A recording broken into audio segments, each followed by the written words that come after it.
Cool. All right. So question 8, the correct answer is $288,000. And so that's the amount that Stephanie needs to save in order to get this monthly payment of 2,000 a month while she's retired. So after age 65.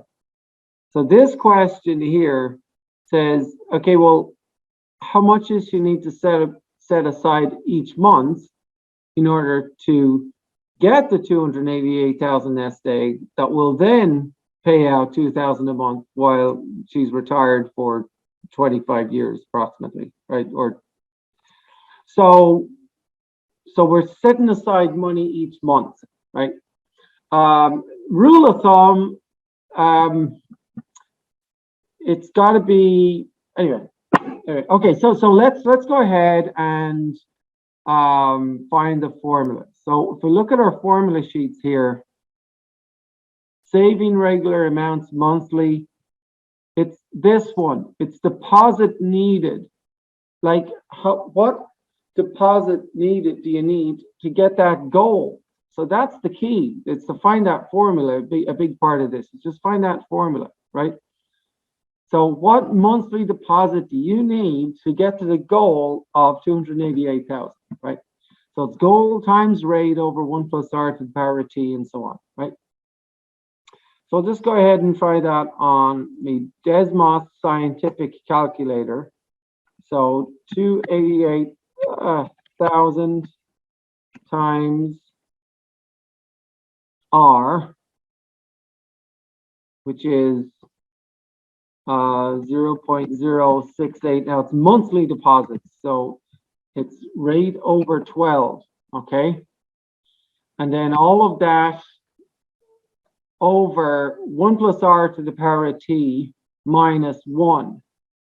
By the way, I'm just going to get t on its own. In fact, there's the top of the fraction.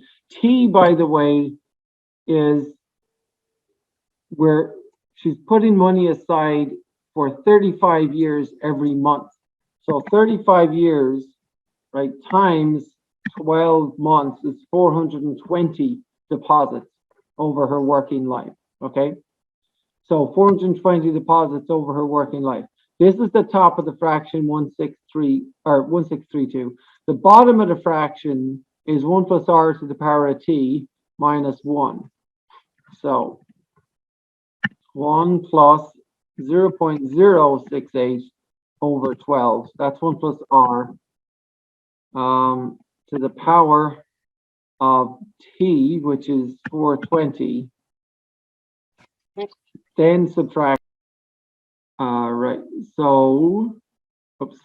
And then subtract 1. Now, did I get that right? Yeah. So it's 1 plus r to the power of t. Then subtract 1. That's the bottom of the fraction, right?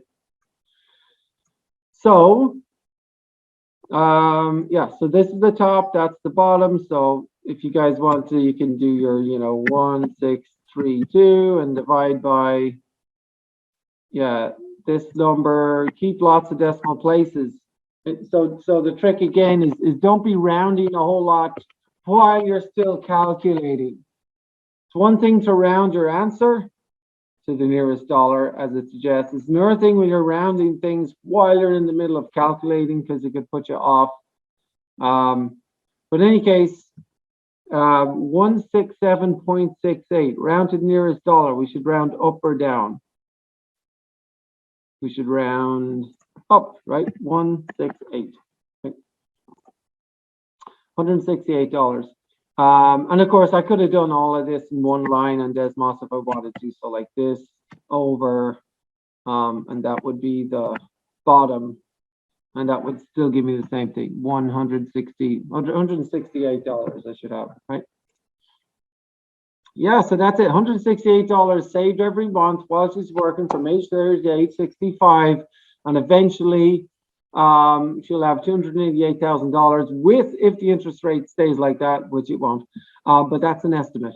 And then if she has this nest egg, then up until age 90, she'll get $2,000 per month from that retirement fund on top of her Social Security or anything else that she might have saved or have.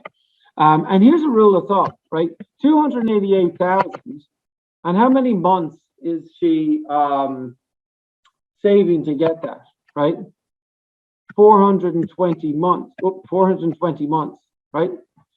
So $288,000 divided by the amount of months that she's saving, right, gives us $685. So if her interest rate was zero, if the interest rate was zero, then she would have to save $685 per month. But this 6.8% interest rate while she's saving means she only has to save $168, which is amazing. So, and in this formula, if I put the interest rate to zero, it's just going to be, it'll be zero because it'll be zero on the top. But I'm just going to imagine interest rate is really small, like 0.0, some tiny amount, right? Just for fun. Okay. Oops. And you can see that if the interest rate was close to zero, yeah, that's crazy. She'd have to save, well over $600 a month. But because the interest rate is 6.8%, she only has to save 168. So that is making capitalism work for you. And that's how one of the ways regular people do make capitalism work for them is retirement accounts. Anyway, fun times. Let's have a discussion. Yeah, that's that question.